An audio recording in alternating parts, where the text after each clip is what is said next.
దేవుని నామానికి స్తోత్రం కలుగునుగాక. ప్రభు అయిన యేసుక్రీస్తు వారి పేరట ఎలోహిం టీవీ ప్రేక్షకులందరికీ క్రిస్మస్ శుభాకాంక్షలు తెలియజేస్తున్నాను. ఈరోజు అంశభాగం ఏంటి అని అంటే, ఆయన రాజు అనే మాటను మనము జ్ఞాపకం చేసుకుందాం. చిన్న వాక్యాన్ని చదువుకుని ప్రార్థన చేసుకుందాం. లూకాసు సువార్త 2వ అధ్యాయము 10వ వచనాన్ని చూసినట్లయితే, వారు ఆ నక్షత్రమును చూచి అత్యానందభరితులై ఇంటిలోనికి వచ్చి తల్లి అయిన మరియను ఆ శిశువును చూచి సాగిలపడి ఆయనను పూజించి తమ పెట్టెలు విప్పి బంగారమును సాంబ్రాణిని బోళమును కానుకలుగా ఆయనకు సమర్పించిదిరి. చిన్న ప్రార్థన చేసుకుందాం. పరిశుద్ధుడా, ప్రేమ కలిగిన తండ్రి, నీ వందనాలు. వాక్యము మీదై ఉన్నది నాయన, వినువారు నీవారై ఉన్నారు. నా నోట నీ మాటలు ఉంచండి, వినిన హృదయాలు గ్రహించినట్లు వారి హృదయాలను మీరు తెరవండి ప్రభా. అదే రీతిగా నాయన వాక్యమును ప్రత్యక్షత గల ఆత్మను మీరు మాకు దయచేయండి. నీ కృపలో నాయన నిలబెట్టుకోనండి ప్రభా. బోధించుచుండగా జ్ఞానం ఇచ్చిన ఆయన నీ నామ మహిమార్థము వాడబట్టకు కావలసిన కృపను మీరు దయచేసి మీ నామానికే మహిమ ఘనత ప్రభావములు పొందుకోమని యేసు పరిశుద్ధ నామమును అడిగి వేడుకుంటున్నాం తండ్రి, ఆమేన్. దేవుని నామానికి స్తోత్రం కలుగునుగాక. ఈనాటి ఈ వాక్య భాగాన్ని మనము ధ్యానం చేసినట్లయితే, లూకాసు వార్త 2:10లో ఏం రాయబడి ఉంది అంటే, నక్షత్రమును చూచి అత్యానందభరితులై ఇంటిలోనికి వచ్చి తల్లి అయిన మరియను ఆ శిశువును చూచి సాగిలపడి ఆయనను పూజించి తమ పెట్టెలు విప్పి బంగారమును సాంబ్రాణిని బోళమును కానుకలుగా ఆయనకు అర్పించినట్లుగా మనం చూస్తూ ఉన్నాం. ఇక్కడ ఇవన్నీ తీసుకొచ్చిన వారు జ్ఞానులుగా మనకు కనబడుతూ ఉన్నారు.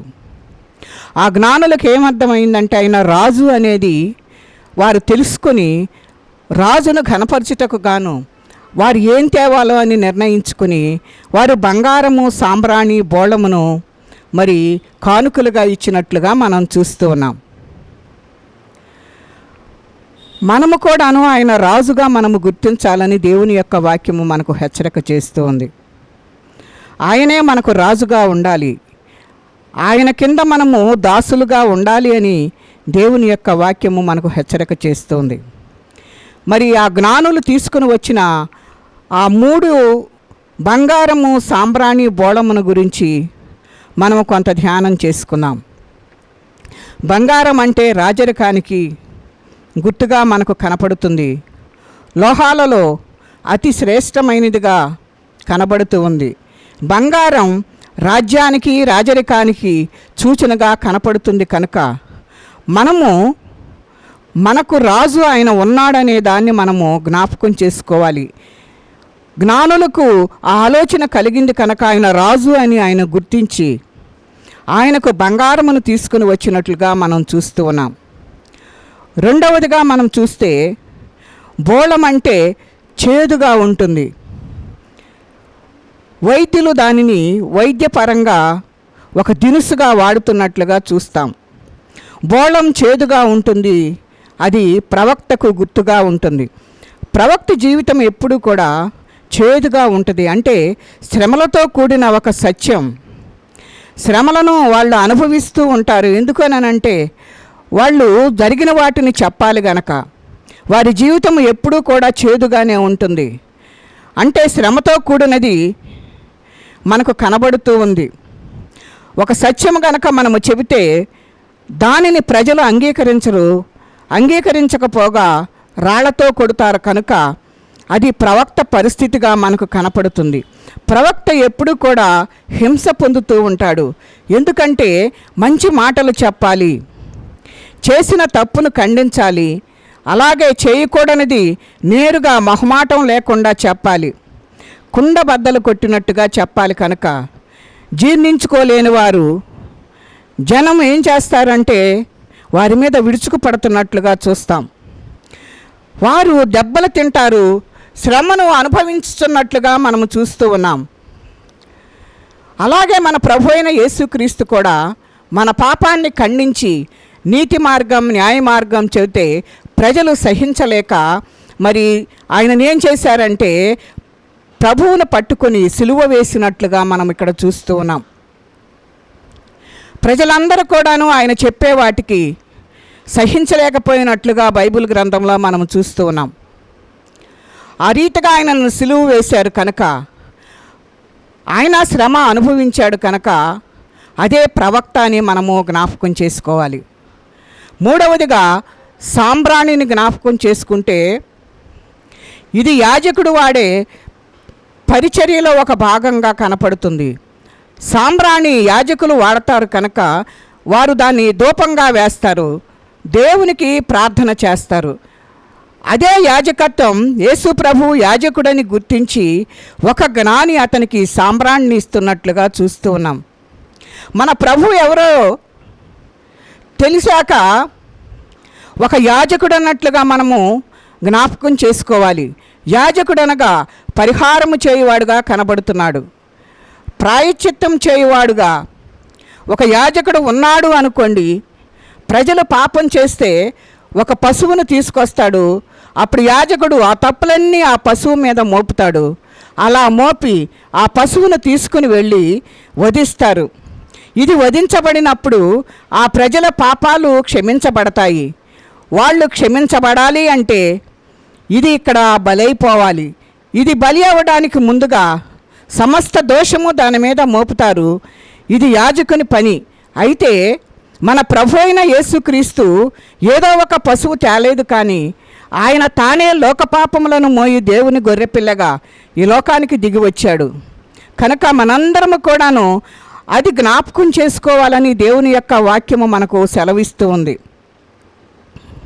మన పాపములన్నీ తన మీద వేసుకున్నాడు, నీకు బదులుగా ఆయన మరణించి నీకు ప్రాయశ్చిత్తం చేసినట్లుగా చూస్తూ ఉన్నాం.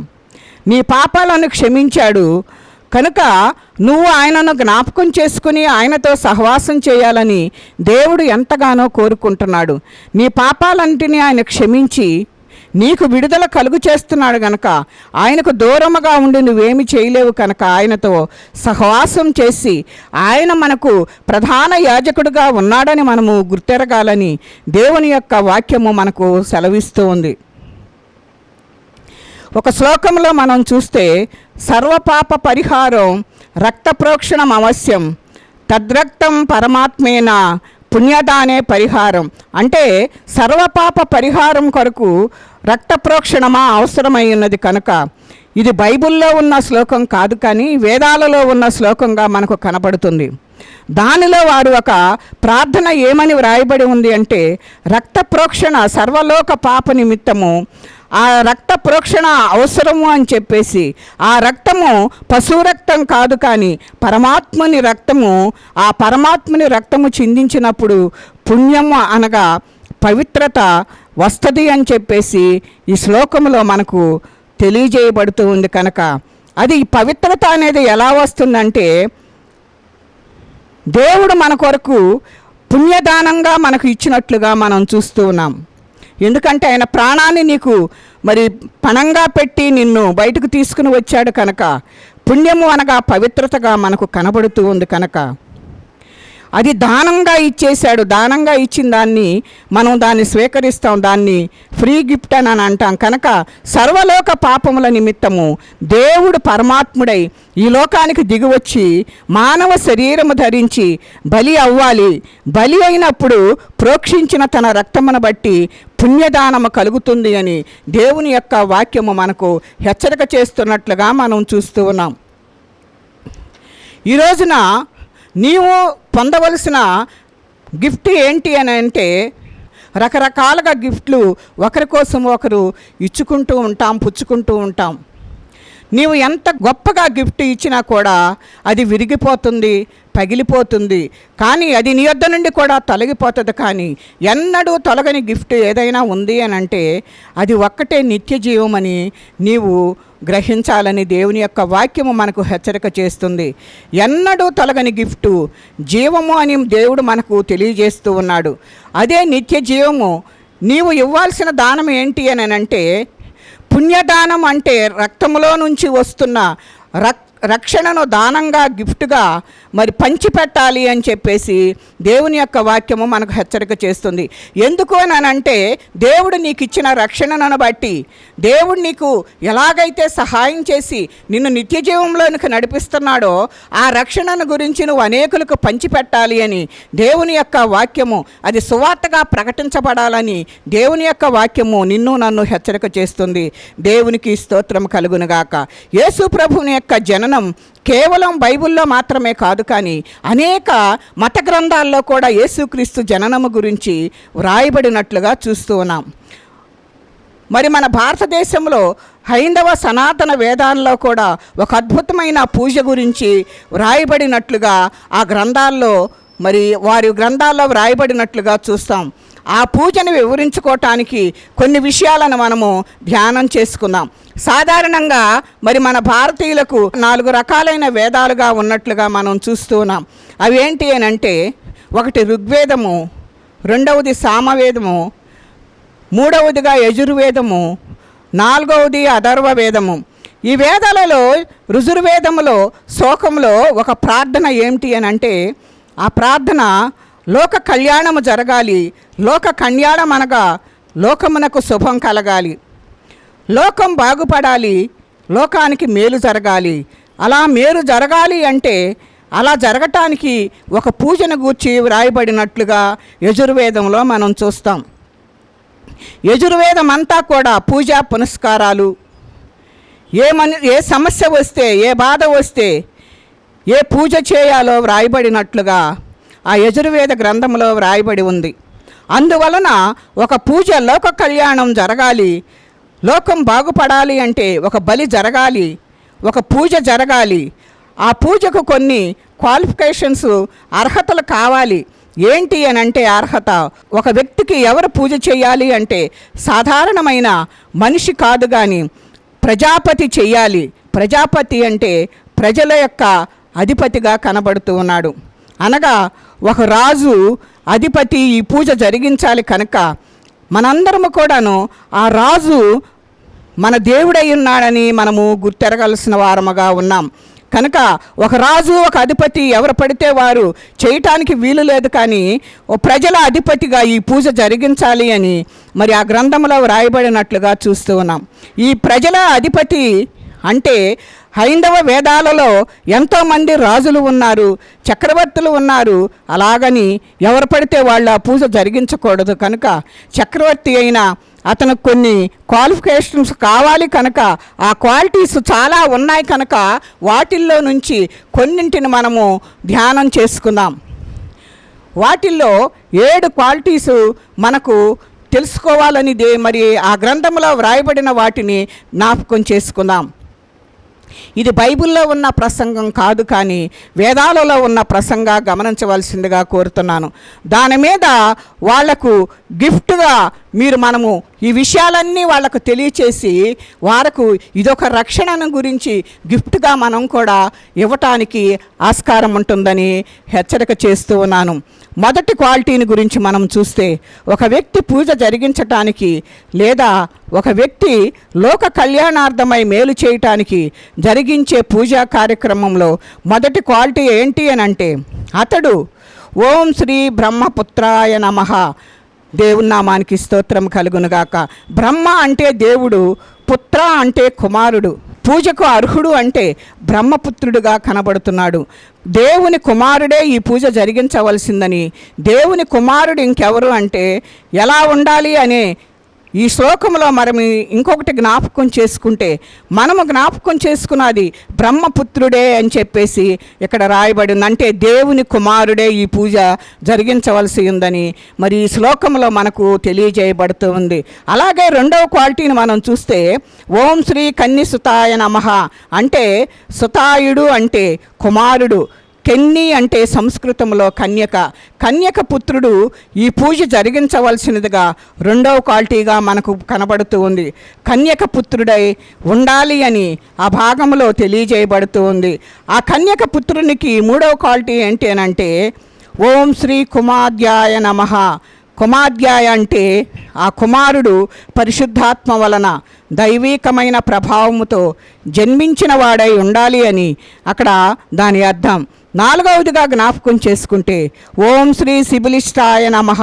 ఈ మాటకు అర్థం ఏంటి అని అంటే ఆ దేవుడు కన్యకు కుమారుడై ఉండుట మాత్రమే కాదు, బ్రహ్మపుత్రుడై ఉండుట మాత్రమే కాదు, ఆ దేవుడు పరిశుద్ధాత్మ వలన పుట్టినవాడు మాత్రమే కాదు, ఆ దేవుడు శరీరం దాల్చిన వాడై ఉండాలి అని మరి నాలుగవ దానికి మరి అర్థంగా మనకు కనబడుతుంది. ఐదవ దాన్ని మనం జ్ఞాపకం చేసుకుంటే ఓం శ్రీ వృక్షశిలా అరుదాయ నమః. వృక్షము అంటే మ్రాను మీద వేలాడినవాడు. అంటే ఆ మాటకి ఆ శ్లోకానికి భావం ఏంటి అని అంటే ఎవరై ఉండాలి అంటే మ్రాను మీద వేలాడి తన్ను తాను బలిగా అర్పించుకున్నవాడై ఉండాలి. ప్రపంచ చరిత్రలో శిలువ మ్రాను మీద మరణించిన వాడు యేసు ప్రభువు తప్ప ప్రపంచంలో మరొక దేవుడు లేడు కదా. మనకు ఆ విషయాలన్నీ కూడా మనము వాక్య భాగాల్లో మనము చూస్తూనే ఉంటాం. మరి ఆరవదిగా మనం చూస్తే ఓం శ్రీ మృత్యుంజయాయ నమః అని చెప్పేసి మరి ఆ శాస్త్రాల్లో వేదాల్లో వ్రాయబడినట్లుగా మనం చూస్తూ ఉన్నాం. ఈ శ్లోకాలన్నీ కూడా మరి వేదాలలో ఉన్నాయి కనుక యజుర్వేదములో ఇవన్నీ కూడా వ్రాయబడినట్లు చూస్తూ ఉన్నాం. ఆ మాటకు అర్థం ఏమిటి అని అంటే మరణాన్ని జయించిన వాడా నీకు స్తోత్రం అని చెప్పేసి ఇక్కడ వాక్య భాగము మనకు కనపడుతుంది. ఏడవ క్వాలిటీ ఏంటి అని అంటే ఓం శ్రీ మహదేవాయ నమః అని చెప్పేసి అంటే దేవుళ్ళకే దేవుడైన దేవునికి స్తోత్రము అని చెప్పేసి అక్కడ ఆ వేదాల్లో వ్రాయబడిన ఆ మాటలకు అర్థముగా కనపడుతుంది. ఓం శ్రీ, ఓం అంటే శబ్దానికి వీళ్ళు ప్రార్థన చేస్తున్నారా అంటే కాదు, కానీ శబ్దం అయ్యున్న ఓంకారుడు అంటే ఓంకారం నాదుడుగా అంటే ఆ శబ్దము ఒక నాదునిలా ఉన్నారని ఇది వేదాలలో ఉన్న భాషాంతరం. బైబిల్లోనికి గురించి ఎంత చక్కగా వ్రాయబడి ఉందంటే యోహాను సువార్త 1వ అధ్యాయంలో ఆదియందు వాక్యం ఉండెను, వాక్యము దేవుని యొద్ద ఉండెను, వాక్యము దేవుడై ఉండెను, వాక్యమై ఉండెను అని చెప్పేసి ఇక్కడ వాక్య భాగము మనకు కనబడుతూ ఉంది. వాక్యము అనగా ఓం అనగా శబ్దం. ఈ శబ్దము ఈ వాక్యం దేవుని యొద్ద నుండెను కనుక ఆ వాక్యమే దేవుడై ఉండెనని మరి వాక్య భాగంలో మనము చూస్తూ ఉన్నాం. ప్రకటన గ్రంథం 19వ అధ్యాయము 13వ వచనములో ఆయనకు వాక్యమను నామముండెనని మరి ఆ భాగంలో వ్రాయబడినట్లుగా చూస్తున్నాం. వాక్యమనే నామము కలిగిన వాడు యేసయ్య. ఆదియందు వాక్యము దేవుడై ఉండాలి. వాక్యానికి మరి మనము దేవుడై ఉన్న ఆ ఓం ఏం జరిగిందంటే యోహాను సువార్త 1వ అధ్యాయం 14వ వచనములో ఆ వాక్యం అనగా ఓంకారనాథునిగా మారినట్లుగా చూస్తూ ఉన్నాం. శరీరం దాల్చినదిగా చూస్తూ ఉన్నాం. మన మధ్యకు దిగివచ్చినదిగా మరి దేవుడు దిగివచ్చాడు కనుక ఓంకారనాథుడు అవతరించిన దినమే ఈ క్రిస్మస్గా మనకు కనబడుతూ ఉంది. వాక్యమై ఉన్న దేవుడు శరీరము దాల్చి మన ముందుకు దిగివచ్చిన దినమే క్రిస్మస్గా మనకు కనబడుతూ ఉంది. ఈ క్రిస్మస్ దినమున మనందరికీ శుభవార్త ఏమిటో తెలుసా? వాక్యమై ఉన్న దేవుడై ఉన్న వాక్యము ప్రతిరోజు దేవుడు నీతో మాట్లాడుతున్నాడు అని అంటే ఆ మాటకు అర్థం ఏంటో మనకు తెలుసుకోదాం. ఈ వాక్యములో సాక్షాత్తు యేసుక్రీస్తే మీ దగ్గరకు వస్తున్నట్లుగా మనం చూస్తూ ఉన్నాం. ఇదే గొప్ప ధన్యతగా మనము భావించాలి. వేరే ప్రాంతాలకు వెళితే నువ్వే మాట్లాడాలని, కానీ అక్కడ నుండి రెస్పాన్స్ ఏది కూడా మన దగ్గరకు రాదు. నువ్వు ఎక్కడికి వెళ్ళినా చేతులెత్తి దండం పెట్టినా మాట్లాడినా నువ్వు మాట్లాడవలసినదే, కానీ అక్కడి నుండి నీకు ఏ జవాబు కూడా రాదు.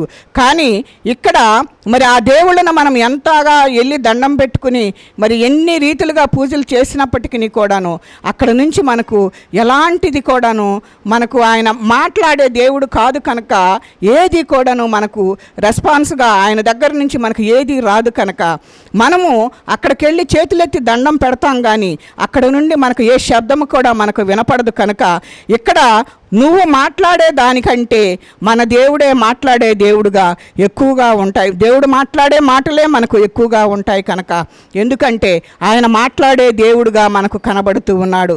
ఇలాంటి గొప్ప దేవుణ్ణి ఆరాధన చేయడమే క్రిస్మస్గా మనము గుర్తు చేసుకోవాలి. ఈ క్రిస్మస్ రోజున ఆయన దగ్గరకు ఎలా వచ్చారో మరి మనకైతే తెలియదు, కానీ నువ్వు ఇక్కడికి వచ్చింది ఎందుకు అనేది మనం ఒకసారి జ్ఞాపకం చేసుకోవాలని దేవుని యొక్క వాక్యము మనకు హెచ్చరిక చేస్తున్నట్లుగా చూస్తూ ఉన్నాం. దర్శించుచున్నది వాక్యము నిన్ను ఎప్పుడు కూడాను నిన్ను దర్శిస్తూ నీతో మాట్లాడుతూనే ఉన్నది, కానీ మరి నువ్వు చేసుకున్న దేవుడు కాదు కనుక నువ్వు దేవునిని ఆరాధించాలి. ఆ దేవుడే నిన్ను చేశాడు కనుక నువ్వు దేవుణ్ణి ఆరాధించే వారిగా ఉండాలని, ఆయనను పూజించే విధానంలో మరి భయం కలిగి భక్తి కలిగి చేయాలని చెప్పేసి దేవుని యొక్క వాక్యము మనకు హెచ్చరిక చేస్తుంది. కనుక నువ్వు ఎలా వచ్చావు, ఎందుకు వచ్చావంటే నీవు రూపమిస్తే కలిగిన దేవుని యొద్దకు రాలేదు, కానీ నీకు రూపమిచ్చిన దేవుని దగ్గరకు నీవు వచ్చావు. కనుక నీవు ఇక్కడికి ఎవరిని చూడటానికి వచ్చావంటే నువ్వు కొనుక్కున్న వానిని చూడటానికి రాలేదు, కానీ తన ప్రాణం పెట్టి నిన్ను కొన్న దేవుని దగ్గరకు వచ్చినట్లుగా మనము చూస్తూ ఉన్నాం. ఇలాంటి గొప్ప దేవుడు మన మధ్యలో ఉన్నాడు కనుక క్రిస్మస్ అంటే బాలయేసు కాదు, కానీ క్రిస్మస్ అంటే మరి స్టార్ కూడా కాదు, కానీ ఇక్కడ సర్వశక్తిమంతుడు ఉన్నాడనే దాన్ని మనము జ్ఞాపకం చేసుకోవాలి. అలాంటి దేవుడు నిరంతరము స్తోత్రార్హుడై ఉన్నాడు కనుక సూర్యోదయం మొదలుకొని సూర్యాస్తమయం వరకు ఆయన నామము ఘనపరచబడునుగాక. ఆమేన్. కనుక యుగ యుగాలకు తరతరాలకు దేవుడైన యేసుక్రీస్తు మరి సకల నోట ప్రచురింపబడాలి అని మరి ఇక్కడ ఈ వాక్య భాగం మనకు తెలియజేస్తుంది. ప్రతి మోకాలు యేసయ్య ముందు వంగాలి, ప్రతి నాలుక యేసు ప్రభువును ఒప్పుకోవాలి. ఎందుకంటే ఆయనే దేవుడు, ఆయనే రక్షకుడు గనక అట్టి కృపతోటి మనము సాగిపోయేవారిగా ఉండాలి అని చెప్పేసి దేవుని యొక్క వాక్యము మనకు హెచ్చరిక చేస్తూ ఉంది. నువ్వు ఎలాంటి దేవుణ్ణి మరి ఆరాధన చేస్తున్నావు, ఎలాంటి దేవునికి నువ్వు పూజలు చేస్తూ ఉన్నావు, ఎలాంటి దేవునికి నువ్వు నమస్కరిస్తున్నావు, ఎలాంటి దేవునికి నువ్వు భయపడుతున్నావు, ఎలాంటి దేవుని దగ్గరకు నువ్వు వెళ్తున్నావు, ఇవన్నీ కూడా నువ్వు గమనించుకోవాలి. ఎందుకు అని అంటే నువ్వు నిజరక్షకుడిని గనక నువ్వు ఎరిగి ఉంటే ఆయనను తప్ప నువ్వెవరిని కూడాను మరి జ్ఞాపకం చేసుకో. ఎప్పుడు కూడా ఆ వాక్యమయ్యున్న దేవుని నువ్వు జ్ఞాపకం చేసుకుంటూ నువ్వు ఆయన పట్ల చేస్తున్న కార్యములన్నిటిని కూడా నాకు ఈ సహాయం చేయి ప్రభు అని నువ్వు దేవుణ్ణి అడగగలుగుతావు. నువ్వు ఎక్కడికి వెళ్ళినా కూడా నీకు ఏ సహాయమో రాదు, కానీ దేవుని యొద్ద నుండి మాత్రమే నీకు సహాయము కలుగుతుందని దేవుని యొక్క వాక్యము హెచ్చరిక చేస్తుంది. నువ్వు గనక దేవుని దగ్గరకు గనక వస్తే ఆయన నిన్ను రక్షించి ఆయన రాజ్య వారసునిగా చేయటానికి, ఆ మరణము నుండి నిన్ను తప్పించి ఆ జీవములోనికి పాటించటానికి ఆయన ఎంతగానో ఎదురు చూస్తూ ఉన్నాడు. కనుక నువ్వు ఆయన దగ్గరకు గనక ఇప్పుడైనా మరి ఈ సంవత్సరమైనా నువ్వు దేవుని యొద్దకు వచ్చినట్లయితే దేవుడు నిన్ను మరి రక్షించి ఆ జీవములోనికి నడిపించటానికి ఆయన ఇష్టపడుతూ ఉన్నాడు. నీ పరిస్థితి ఎలా ఉంది, నీ జీవితం ఎలాగుందో ఒక్కసారి జ్ఞాపకం చేసుకో. నిన్ను నువ్వు సరిచేసుకోవాలి. మనల్ని సరిచేసుకోకుండా దేవుని యొద్దకు వచ్చిన ప్రయోజనం ఏమీ ఉండదు. కనుక మనము ఆలోచించాల్సిన విషయం ఏంటి అని అంటే దేవునితో సహవాసము కలిగి జీవించేవారిగా ఉండాలి. మన జీవితాలు ఎలాగున్నాయో మనము సరిచేసుకోవాలి. మన కుటుంబ పరిస్థితి ఎలాగుంది, మన కుటుంబంలో వాక్యమయ్యున్న దేవునిని మనము గుర్తెరిగి జీవిస్తున్నామా లేదా ఒకసారి మనము మరి జ్ఞాపకం చేసుకోవాలి. మనము దేవుని యొద్దకు వచ్చి సాగిలపడాలని దేవుని యొక్క వాక్యము మనకు హెచ్చరిక చేస్తూ ఉండగా మనందరము కూడాను మరి ఈ క్రిస్మస్ను మరి ఎలాగున ఆరాధించాలో, ఆ దేవుడు ఎలాగున ఆరాధించబడుతున్నాడో ఆ జ్ఞానులు జ్ఞాపకం చేసుకున్నారు. ఆయన రాజుగా గుర్తించారు. ఆయన యొద్దకు తేవలసిన ఆ బహుమానములన్నిటిని కూడా తీసుకుని వచ్చారు. ఈ వాక్యము వింటున్న మనము దేవుణ్ణి ఎలాగున మరి ఆరాధిస్తున్నామనేది ఒకసారి జ్ఞాపకం చేసుకుంటే దేవుని యొక్క మరి ఆశీర్వాదములు మనము పొందుకోవటానికి అర్హులముగా ఉంటాం. కనుక దేవుణ్ణి నీ రక్షకునిగా అంగీకరించి నా కొరకు తన ప్రాణం పెట్టుటకు ఈ భూలోకానికి వచ్చాడని పసిబాలుడిగా వచ్చి తను తాను తగ్గించుకొని నీ కొరకే మరి నిన్ను రక్షించటానికే ఆయన వచ్చాడనే దాన్ని మీరు జ్ఞాపకం చేసుకుంటే, ఆ రీతిగా ఆయనను గుర్తు చేసుకున్నట్లయితే దేవుడు నిన్ను ఖచ్చితంగా రక్షించటానికి ఇష్టపడుతున్నాడు. కనుక మనము ఎన్ని కూడాను మన పాపముల దోషములు అన్నిటినీ కూడాను ఆయన యొద్ద ఒప్పుకున్నట్లయితే ఆయనే దేవుడు, రక్షకుడు, రక్షించువాడు ఆయనే. కనుక మనము ఆయన యొద్దకు వెళ్ళి సాగిలపడి ఆయనను క్షమించమని అడుగుదాం. అట్టి కృప పరిశుద్ధాత్మ దేవుడు మనకు తోడయ్యుండి నడిపించునుగాక. దేవుడి కొద్ది మాటలు మన వినికిడిలో దీవించి ఆశీర్వదించునుగాక. చిన్న ప్రార్థన చేసుకున్నాం.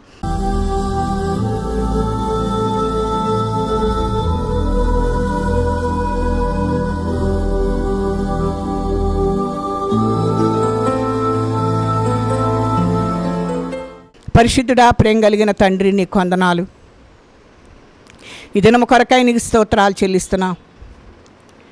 ఈ దినములో విన్న వాక్యాన్ని బట్టి నీకు వందనాలు నాయన. ఆ జ్ఞానులు ప్రభువా నిన్ను రాజుగా గుర్తించి నీకేమైతే తేవాలో నాయన వాటిని వారు తీసుకుని వచ్చారు. మా పరిస్థితులు ఎలా ఉన్నాయో మమ్మల్ని మేము సరిచేసుకోవటానికి సహాయం చేయండి. నువ్వు రక్షకుడిగా నిన్ను గుర్తించుటకు నాయన మమ్మల్ని క్షమించే వ్యక్తిగా మేము జ్ఞాపకం చేసుకుని మమ్మలను జీవములోనికి దాటించగలిగిన సమర్థుడవు నీవేనని జ్ఞాపకం చేసుకుంటూ నీ యొద్ద సాగిలపడేవారుగా మమ్మలను మా కుటుంబాలను జ్ఞాపకం చేసుకోనండి ప్రభువా. నువ్వు పుట్టావనే సంతోషాన్ని ప్రభువా అనేకులకు నాయన వివరించడానికి కూడా మమ్మలను తీర్చిదిద్దండి. అనేకులకు సువార్తను ప్రకటించువారుగా చేయండి ప్రభువా. నీకు స్తోత్రాలు. అట్టి స్థితి కలిగి మేము ఉండుటకు కావలసిన అయ్యా నా తండ్రి ధైర్యమును దయచేయండి ప్రభువా. అట్టి ఆత్మతో మీరు నింపిన ఆయన నీ నామానికే మహిమ, ఘనత, ప్రభావములు పొందుకోమని ఈ క్రిస్మస్ దీవెనలో నాయన మా అందరిపై ఉంచమని మమ్మల్ని అందరినీ రక్షించి నీ నామానికి నాయన మహిమ తెచ్చువారిగా పరలోక రాజ్య వారసులుగా మమ్మల్ని అందరినీ చేయమని యేసు పరిశుద్ధ నామమును అడిగి వేడుకుంటున్నాం తండ్రి. ఆమేన్.